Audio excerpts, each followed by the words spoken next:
Hello students, मैं प्रणय वर्मा स्वागत करता हूं आपका मैग्नेट ब्रेन्स हिंदी में। चलिए, आज का जो वीडियो है ना वो बहुत ज्यादा इंपॉर्टेंट होने वाला है आपके लिए, क्योंकि आज मैं आपके लिए लेकर आया हूं हमारा कक्षा 7वीं की एनसीईआरटी बुक से अध्याय 5, जिसका नाम है रेखा और कोण। क्योंकि ये जो चैप्टर है ना, इसका आज हम कर रहे हैं इंट्रोडक्शन, और इंट्रोडक्शन के अंदर मैं वो सारी इंपॉर्टेंट चीजें बताऊंगा जो हमारे चैप्टर के अंदर आने वाली है। तो बिल्कुल मिस मत करना, जरूर देखना, और बहुत ज्यादा इंपॉर्टेंट है इसके अंदर जो हम देखेंगे। चलिए आते हैं, देखते हैं क्या है।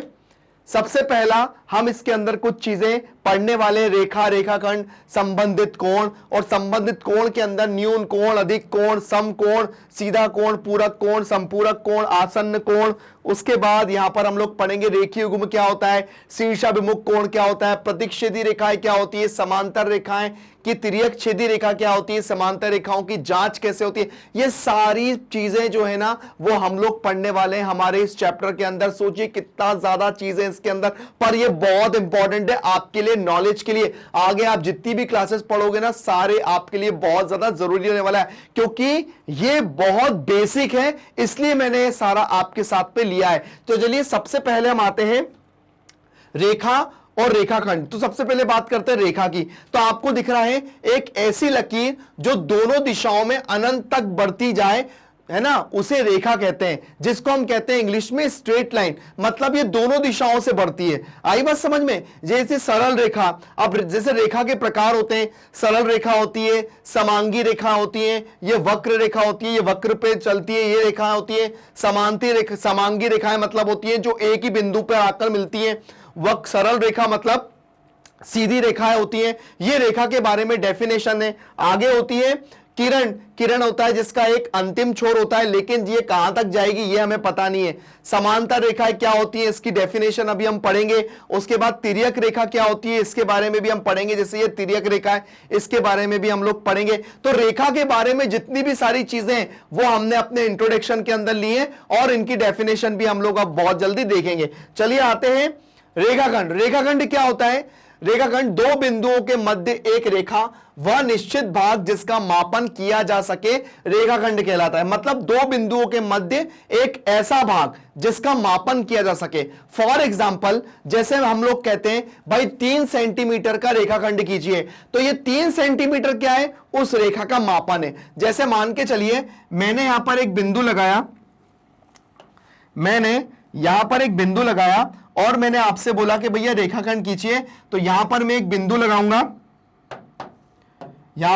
लगाऊंगा, है ना, और यहां पर स्केल से 3 सेंटीमीटर की एक लाइन खींचूंगा, और यहां पे भी बिंदु, जहां वो बिंदु खत्म होगा मतलब वहां मेरी लाइन खत्म हो गई। तो यहां से इसको ले लूंगा ए, और ये ले लूंगा बी।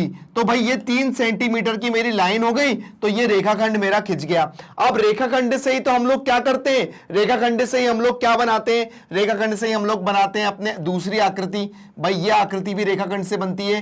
क्यों? क्योंकि ये सारी चीजों के हमारे पास क्या होते हैं, मेजरमेंट होते हैं। जैसे ये आकृति भी रेखाखंड से ही बनती है। भाई यह आकृति भी तो रेखाखंड से बनती है। क्यों? क्योंकि इसके अंदर जो होता है ना वो काय से, हम माप से बनाते हैं। आया समझ में? तो ये रेखाखंड जैसे 5 सेंटीमीटर है, यहां से यहां तक की जो लाइन है वो कितने सेंटीमीटर की है, 5 सेंटीमीटर की है। तो यहां पर वो जितनी भी सारी चीजें होती है ना वो सब क्या होती है, रेखाखंड कहलाती है। रेखाखंड क्या होता है? दो बिंदुओं के मध्य रेखा का वह निश्चित भाग जिसका मापन किया जा सके। आया समझ में रेखाखंड क्या होता है? तो यहां पर हमने रेखाखंड को समझा, और उसके बाद रेखाखंड क्या होता है ये भी आप लोगों को बहुत अच्छे से पता पड़ गया होगा। चलिए आते हैं अपने नेक्स्ट टॉपिक पे, संबंधित कोण। ये बहुत इंपॉर्टेंट है। ये इसलिए इंपॉर्टेंट है क्योंकि ये इनका बहुत यूज आना है। सबसे पहले बात करते हैं हम न्यून कोण की। न्यून कोण क्या होता है? वह कोण जिसका मान 0 से अधिक और 90 से कम होता है। ठीक है ना, न्यून कोण कहलाता है। अब सबसे पहले मैं आपको एक बात बताऊं, जैसे ये की रेखा है, ये एक रेखा है, इसके सेंटर पे एक बिंदु O है। ठीक है, अब जैसे ये है आपका 0 और ये है 180। ठीक है, अब इसके सेंटर में जो लाइन खड़ी है ना वो है 90 डिग्री। 90 डिग्री, ठीक है ना। अब मान के चलिए कि बस आप इस बात को समझ जाइए कि बस इससे जो कम जितने भी एंगल गिरेंगे इस दिशा में वो सारे कहलाते हैं आपके न्यून कोण। वो कहलाते हैं सारे आपके न्यून कोण। 89 तक, है ना, 0 से बढ़ते जाएंगे, 90 के पहले जितने भी एंगल रहेंगे ना वो सारे आपके न्यून कोण रहेंगे, ठीक है ना। ये यहां पर आपका जैसे 30 डिग्री का बनाया है तो ये आपका न्यून कोण है, जैसे ये ए है ये बी है, तो आपने एंगल ए ओ बी बना दिया आपने कितने का, 30 डिग्री का। तो न्यून कोण जो रहता है वो कितने डिग्री का होता है, वो 0 से अधिक और 90 डिग्री से कम होता है, जो कि हमारा क्या कहलाता है, न्यून कोण कहलाता है, जो कि हमने यहां पर कर लिया है। चलिए आगे आते हैं नेक्स्ट क्वेश्चन पे। न्यून कोण के बारे में हमने समझ लिया, आगे आते हैं अपने नेक्स्ट टॉपिक पे जो दिया है कौन सा, अधिक कोण। अधिक कोण क्या होता है, वह कोण जिसका मान 90 से अधिक और 180 से कम होता है। देखिए हमारा 90 डिग्री का कोण कहां होता है, जैसे ये मान के चलिए यहां पर ये 90 डिग्री का कोण है एग्जैक्टली, ठीक है, ये हमारा 90 डिग्री है।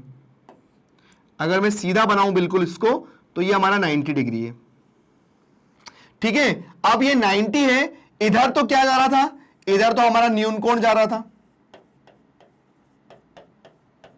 और इधर जितना भी जाएगा 90 से बड़ा जितना भी जाएगा और 180 से कम जितना भी जाएगा वो सारे न्यून कोण कहलाएंगे। ये कोण बनते कैसे हैं, ये कोण सारे इस तरह से बनते हैं, ये इस तरह से बनेंगे। ये जैसे मान के चलिए 110 का हो गया, ये 120 का हो गया, ये सारे इस तरह के जो कोण बनेंगे ये हमारे 90 से अधिक और 180 से कम रहेंगे। ध्यान रखना, इनको कहते हैं अधिक कोण। क्या कहते हैं इनको, अधिक कोण कहते हैं। चलिए आते हैं अपने अगले डेफिनेशन पे। क्या है, अधिक कोण के बाद आया समकोण। समकोण क्या होता है, वह कोण जिसका मान 90 डिग्री होता है, वह कोण जिसका मान 90 डिग्री होता है। जैसे एग्जैक्टली 90, बिल्कुल 90, यह कहलाता है कौन सा आपका, यह कहलाता है आपका 90 डिग्री। तो यहां पर हम 90 डिग्री जो है वो बिल्कुल समकोण कहलाता है, और यहां पर ये जो कोण है वो समकोण है और एग्जैक्टली 90 का है, ठीक है। ये बिल्कुल भी इधर इधर नहीं होता, ना 89 ना 100, बिल्कुल एग्जैक्टली 90, तो इसको कहते हैं हम लोग समकोण। आया समझ में, जो 90 डिग्री का होता है। चलिए आते हैं अगले डेफिनेशन पे जो दिया है सीधा कोण। सीधा कोण मतलब आपको ये दिख रहा है बिल्कुल सीधा, ठीक है, मतलब ये जो कोण है, ये कोण है हमारा, है ना। अब जैसे मान के चलिए ये 0 है, ये 180 है। अब ये कोण ऐसा चल के न्यून कोण बना, न्यून कोण के बाद ये समकोण हो गया, समकोण के बाद ये अधिक कोण हो गया, और अधिक कोण के बाद ये पूरा यहां पर ऐसा फैल गया पूरा।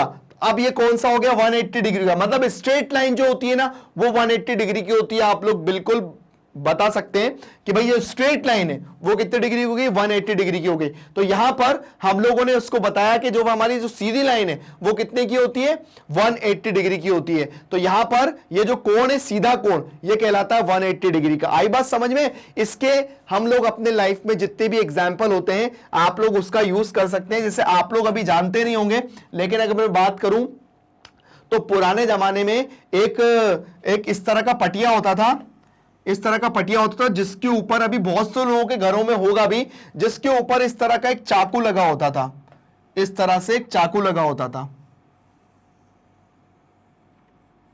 ये इस तरह से एक चाकू लगा होता था। तो वो लोग क्या करते थे, यहां पर केरी रखते थे और उसको काटते थे, तो ये ऐसा और ऐसा सब दूर हो सकता था इजीली, ठीक है ना। तो अभी इसका एक एग्जांपल और आएगा, अभी मैं बताऊंगा। तो ये जब पूरा ऐसा घूम के वापस से जब इधर ऐसा आ जाएगा तो 180 डिग्री का, मतलब मैं बता रहा हूं कि ये एंगल को पहचानने का सबसे अच्छा तरीका होता है। यहां पर मैंने उसको ही बताया, जैसे ये 180 डिग्री का है तो आप इसको ऐसा लेके पूरा ऐसा फैला दो तो ये 180 डिग्री का हो जाएगा। चलिए आगे आते हैं नेक्स्ट टॉपिक पे।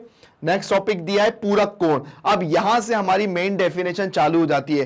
पूरक कोण एक ऐसा कोण होता है जिसमें दो कोणों का योग 90 डिग्री होना चाहिए। अब वो दो कोण कुछ भी हो सकते हैं पर उनका जो सम होगा ना वो 90 डिग्री ही होगा, ध्यान रखना।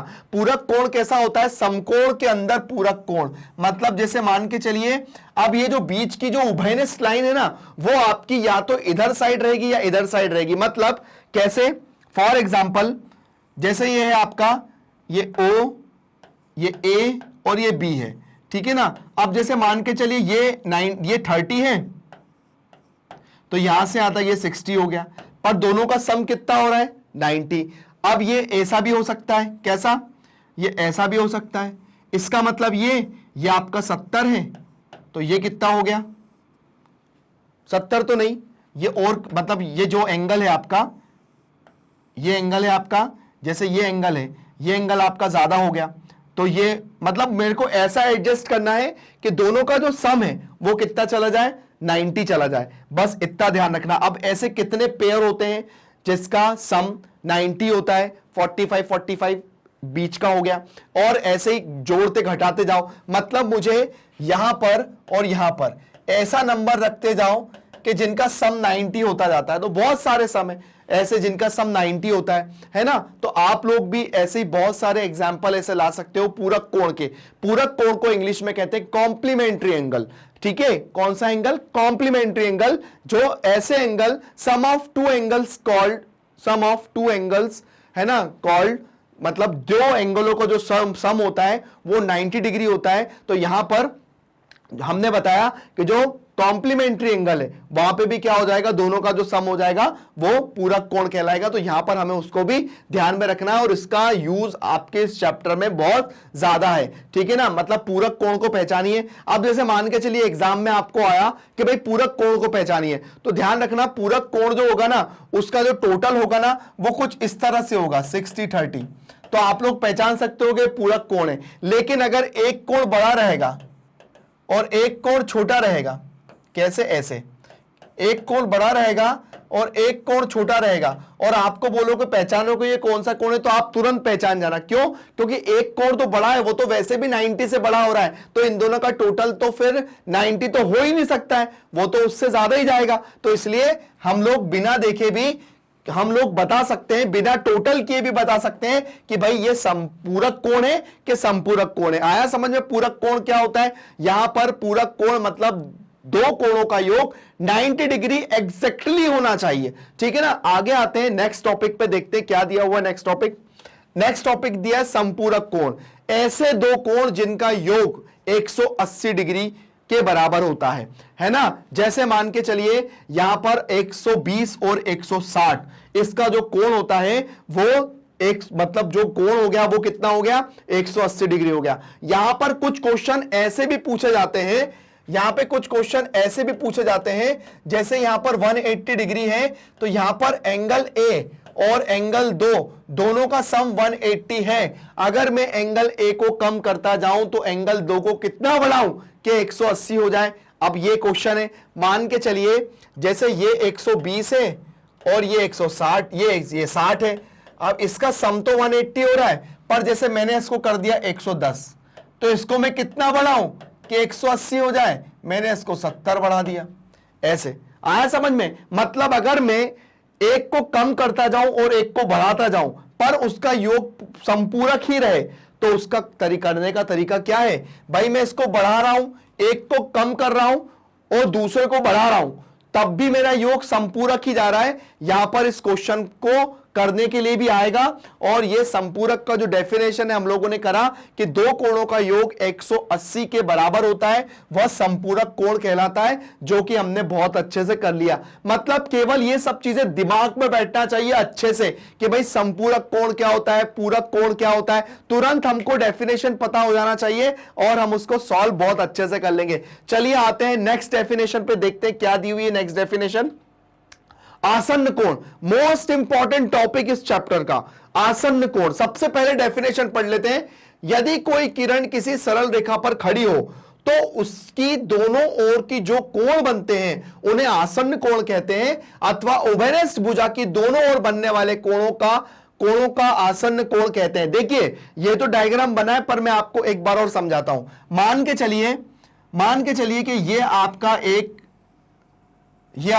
क्या है, एंगल है। जैसे ये ए है, ये ओ है, ये बी है, और उसकी ये जो एक किरण है ये मान के चलिए ये ई है, ठीक है। अब आसन्न कोण क्या होता है? आसन्न कोण के लिए जरूरी होता है कि दोनों के बीच में जो बनने वाला जो शीर्ष है वो उभयनिष्ठ हो। उभयनिष्ठ मतलब कॉमन, है ना। और ये जो लाइन है ये भी कॉमन होना चाहिए, उभयनिष्ठ होना चाहिए, ठीक है ना। ये भी क्या होना चाहिए? कॉमन होना चाहिए। अब कैसे कॉमन होना चाहिए? देखिए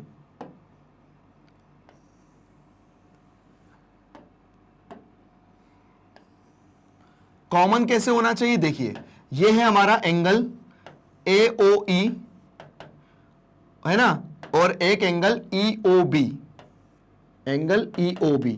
तो भाई देखिए इसके अंदर उभयनिष्ठ O है ना, O है, और OE और EO दोनों लाइन, इन दोनों के बीच में उभयनिष्ठ है कि नहीं है, और इस किरण के बीच में ये दोनों लाइनें भी आ रही हैं। आया समझ में? तो यहां पर इसको कहते हैं कौन से एंगल, इसको कहते हैं आसन्न कोण, जिसको इंग्लिश में कहते हैं एडजस्टेड एंगल। आया समझ में? अब आसन्न कोण जरूरी नहीं है, आसन्न कोण हमारे ऐसा भी हो सकता है, अब यहां पर भी हो सकता है आसन्न कोण, मतलब ये हो जाएगा A, ये हो जाएगा B, ये हो जाएगा O, और ये हो जाएगा E। अब यहां पर आसन्न कोण क्या हो गया, यहां पर आसन्न कोण हो गया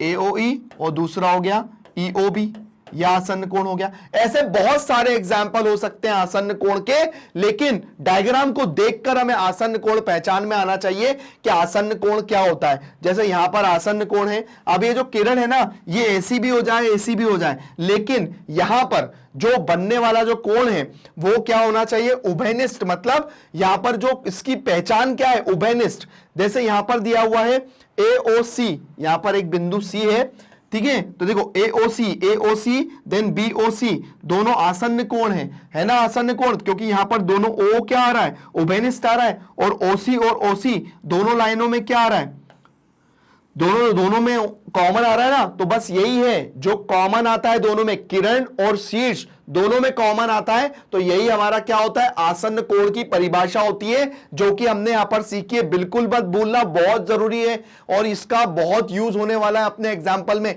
अपने चैप्टर में भी। और एक चीज और, आसन्न कोण से जुड़ा हुआ एक कोण एक और होता है जिसको कहते हैं रैखिक युग्म। चलिए उसके बारे में डिस्कस करते हैं।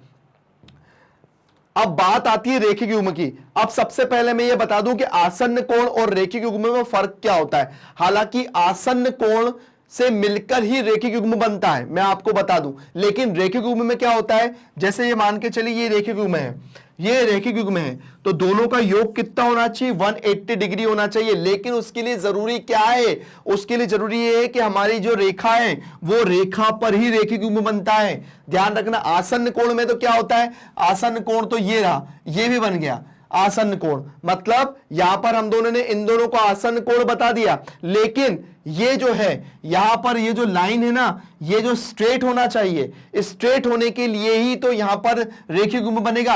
अब रेखिक युग्म यहां पर ये जो लाइन है वो ऐसी बन सकती है, इसके अंदर ये एंगल भी आ सकता है, इसके अंदर ये एंगल भी आ सकता है।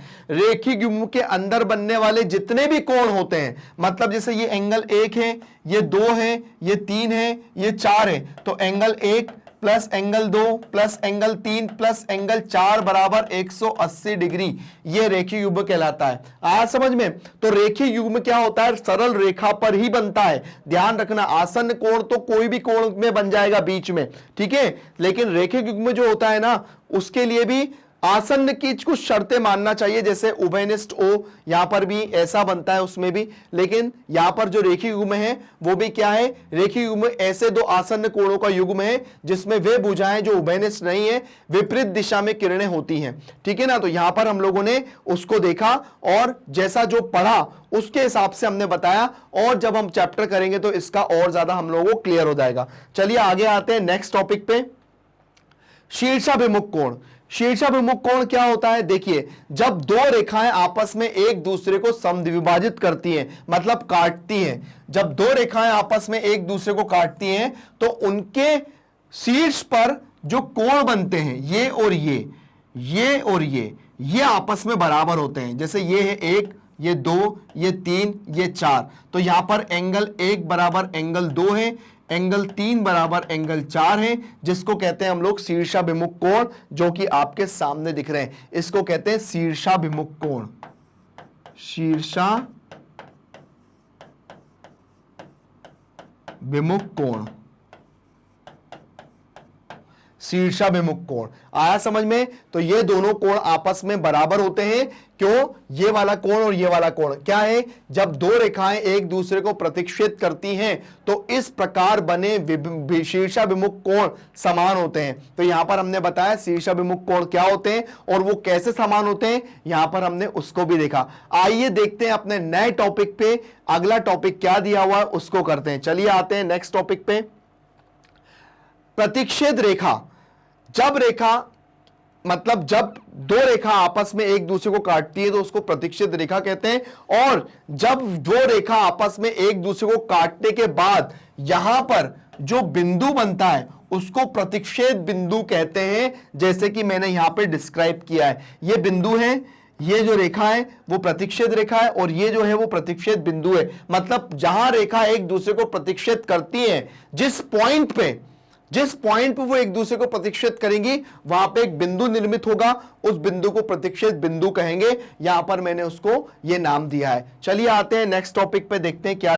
देखिए अगला जो टॉपिक है ना वो बहुत ज्यादा इंपॉर्टेंट है, क्योंकि आगे की क्लास में इसका बहुत ज्यादा यूज है। और ये जितनी भी चीजें अभी हम लोग करेंगे ना वो सारी चीजें मैं आपको अभी बहुत अच्छे से एक्सप्लेन भी करके दिखाऊंगा कि भाई ये होता क्या है, बनते कैसे हैं और इनको करने का तरीका क्या होता है। चलिए सबसे पहले हमारे सामने एक डायग्राम दिया हुआ है। अगर दो समांतर रेखाओं को अगर कोई तिर्यक छेदी रेखा काटती है तो उसके अंदर बनने वाले कुछ कोण होते हैं, जैसे अंता कोण यहां पर दिख रहे हैं 3 4 5 6। तो 3 4 5 6 ये अंता कोण होते हैं। उसके बाद जो बाह्य कोण है वो 1 2 7 8 ये बाह्य कोण होते हैं। संगत कोण होते हैं आपके 1 और 5, 2 और 6, 3 और 7 और 4 और 8 ये संगत कोण होते हैं। एकांतर अंता कोण, एकांतर अंता कोण कौन कौन से होते हैं, जैसे 3 3 और 6 4 और 5 एकांतर अंता कोणों के युग्म में। बाह्य कोण के युग्म कौन से होंगे? एकांतर बाह्य कोण के युग्म 1 और 8 2 और 7, ठीक है ना। और तिर्यक छेदी रेखा के एक ही तरफ बनने वाले कोण कौन से? 3 और 5 4 और 6 ये हैं। लेकिन अब अगर हम इसका एक्सप्लेनेशन थोड़ा सा ऐसा देखते हैं, वो कैसे, आइए मैं आपको इसका पूरा एक्सप्लेनेशन दिखाता हूं यहां पर अपने पूरे इसमें। तो चलिए यहां पर सबसे पहले हम लोग यहां पर दो रेखाएं बनाते हैं जो हमारी तिर्यक छेदी जो हमारी रेखाएं बनेगी। तो यहां पर सबसे पहले हम उसकी बात करते हैं। तो यहां पर हम रेखाएं ले लेते हैं, ये दो रेखाएं हमारी,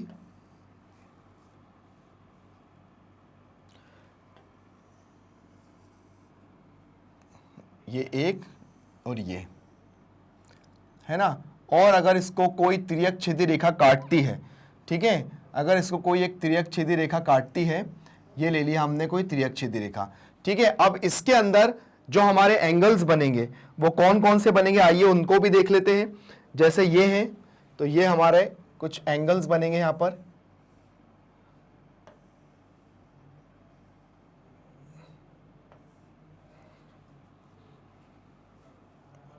जो एंगल्स बनेंगे अभी हम उनके बारे में डिस्कस करेंगे और उनको फिर बताएंगे भी कि भाई ये एंगल है ना। जैसे मान के चलिए ये हमारे एंगल्स हैं और इस एंगल में जैसे ये रेड कलर है, चलिए कलर्स रहने दीजिए, कलर्स को रहने देते हैं, ठीक है। अब जैसे यहाँ पर हमारा एंगल बनेगा, जैसे यहाँ हमारा एंगल बन रहा है, जैसे एंगल 1 2 3 4 5 6 7 और 8, ठीक है। अब देखिए यहां पर सारे एंगल हैं, ये L और M है, ये L और M है।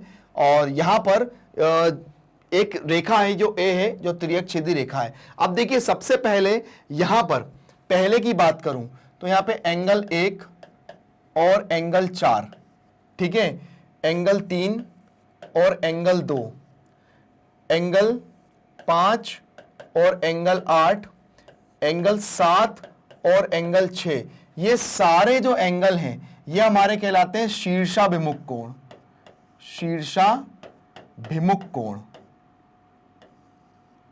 ये क्या कहलाएंगे? शीर्षाभिमुख कोण। ये सारे हमारे शीर्षाभिमुख कोण हैं। देखिए एंगल 1 और एंगल 4, एंगल 3 और एंगल 2, एंगल 5 और एंगल 6, एंगल 7 और एंगल 8, ये पूरे कहलाते हैं हमारे शीर्षाभिमुख कोण, ठीक है। उसके बाद यहां पर दूसरी अगर मैं बात करूं तो यहां पर angle 1 is equals to angle 5, angle 2 angle 1 is equal to angle 5, angle 3 is equal to angle 7, है ना, angle 2 is equal to angle 6 और angle 4 is equal to angle 8। ये कहलाते हैं हमारे सारे संगत कोण। क्या कहलाते हैं? हमारे संगत कोण, जो कि आपस में क्या होते हैं? बराबर होते हैं। ठीक है ना। उसके बाद यहां पर ये जो होते हैं हमारे एंगल 4 अंतः एकांतर कोण। ठीक है, जैसे एंगल तीसरा है एंगल 4 बराबर एंगल 5 और एंगल 3 बराबर एंगल 5, एंगल 6, ये कहलाते हैं आपके अंतः एकांतर कोण। अंतः एकांतर कोण। ठीक है। और उसके बाद यहां पर जो चौथे नंबर के आते हैं वो है angle 1 is equal to angle 8 और angle 2 is equal to angle 7। ये कहलाते हैं बा एकांतर कोण। बा एकांतर कोण या बा कोण कहलाएंगे। बा कोण कह दो इनको, बा कोण। ठीक है। अब देखिए यहां पर मैंने इसलिए सारी चीजें बता दी हैं कि अगर आपके सामने जितने भी एंगल हैं वो कैसे इक्वल होते हैं, ये मैंने सारे आपको बता दिए हैं। और उसके बाद ये आपस में कैसे इक्वल होते हैं, इनसे एंगल कैसे निकाला जाता है, ये सारी प्रोसेस अभी मैं आपको बताता हूं। और इनको सॉल्व कैसे किया जाता है ये भी मैं आपको बताता हूं। और ये इक्वल होने का फायदा क्या होता है इनका, ये भी मैं आपको बताऊंगा। और उसके बाद है ना, सारे जो कोण हैं वो हमने कैसे यूज किए इसके अंदर, ये भी मैं आपको बताऊंगा। मतलब जो अभी जितने भी हमने एंगल पढ़े हैं उस एंगल का यहाँ पे यूज कैसे हो रहा है, यहाँ पे भी मैं आपको बताऊंगा। तो ये सारी चीजें मैंने आपको बताई कैसे हमने किया। अब आते हैं, जैसे मान के चलिए अगर कोई क्वेश्चन आता है आपके सामने कि इसको कैसे सॉल्व करना है और ये एंगल, एक एंगल से मैं सारे एंगलों का पता कैसे लगा लूंगा, आइए हम इसको देखते हैं। चलिए समझते हैं और एक एंगल से ये सारे एंगल कैसे पता पड़ जाएंगे उसके बारे में हम लोग डिस्कस करते हैं, है ना। अब जैसे मान के चलिए मुझे दिया है यहां पर एंगल 1 इज इक्वल टू दिया है 60। अब एंगल 1 जो दिया है यहां पर दिया है ये 60, ये दिया है 60। ठीक है, एंगल 1 अगर मुझे 60 दिया है, ठीक है, तो एंगल 1 बराबर एंगल 4 हो जाएगा। क्यों? क्योंकि ये क्या है? शीर्षाभिमुख कोण है। शीर्षाभिमुख कोण है ये। अब शीर्षाभिमुख कोण है तो एंगल 4 भी कितना हो जाएगा? 60 हो जाएगा। ये 60 तो ये भी 60। ठीक है। अब देखिए ये 60 तो ये भी 60। अब देखिए एंगल 1 और एंगल 7, एंगल 1 और एंगल 5 कौन थे? संगत कोण है। एंगल 1 बराबर एंगल 7, ये क्या है? संगत कोण है। संगत कोण है तो एंगल 7 भी क्या हो जाएगा? 60 हो जाएगा। हो जाएगा कि नहीं हो जाएगा? जब एंगल 7 बराबर एंगल 6 भी है ना। देखिए ये है 60 तो ये भी 60 है ना। एंगल 7 नहीं, एंगल 5 है ये। ठीक है, एंगल 5 तो एंगल 5 भी कितना हो जाएगा? एंगल 5 भी मेरा 60 हो जाएगा। तो ये भी 60 हो गया। अब जब ये 60 है तो ये भी 60 हो जाएगा। क्यों हो जाएगा भाई? ये 60 क्यों हो जाएगा? ये 60 क्यों हो जाएगा? क्योंकि एंगल 5 और एंगल 8 ये है शीर्षाभिमुख कोण। शीर्षाभिमुख कोण है ये। अब भाई ये शीर्षाभिमुख कोण है तो ये भी बराबर हो गया। अब एंगल 1 और ये देखिए यहां पर ये हो गई बात। अब आती है, देखिए इतना तो काम हो गया। अब आते हैं नेक्स्ट पे।